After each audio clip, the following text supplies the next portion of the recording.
नमस्कार दोस्तों, मैं शिवानी वर्मा लोकगीत चैनल में आप लोगों का स्वागत है। आइए, आज मैं बहुत अच्छा भजन गीत सुनाने जा रही हूँ। आप लोग एक बार ज़रूर सुनिएगा और अच्छा लगे तो कमेंट करके बताना कि गीत कैसा लगा। हमरे राम जी का नीक लागे उहई रे बना। हमरे राम जी का नीक लागे उहई रे बना। हमरे राम जी का नीक लागे उहई रे बना। वही रे बाना में एक हारी चिरैया रामा। वही रे बाना में एक हारी चिरैया रामा। बोले श्री सीताराम, बोले श्री सीताराम उहई रे बना। हमरे राम जी का नीक लागे उहई रे बना। हमरे राम जी का नीक लागे उहई रे बना।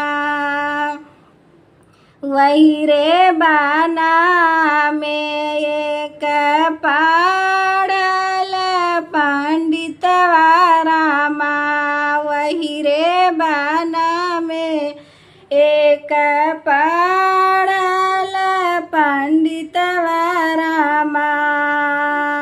बाचे पोथिया पुराण, बाचे पोथिया पुराण वही रे बना। हमरे राम जी का नीक लागे उहई रे बना। हमरे राम जी का नीक लागे उहई रे बना। वही रे बना में एक चंदन पेड़वा रामा।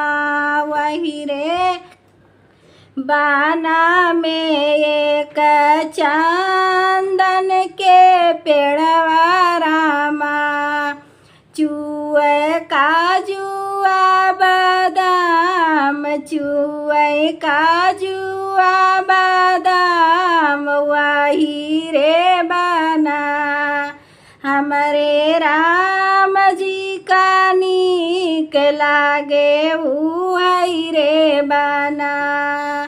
हमरे राम जी का नीक लागे उहई रे बना। वही रे बाना में एक हारी चिरैया रामा। वही रे बाना में एक हारी चिरैया रामा। बोले श्री सीताराम, बोले श्री सीताराम उहई रे बना। हमरे राम जी का नीक लागे उहई रे बना। हमरे राम जी का नीक लागे उहई रे बना।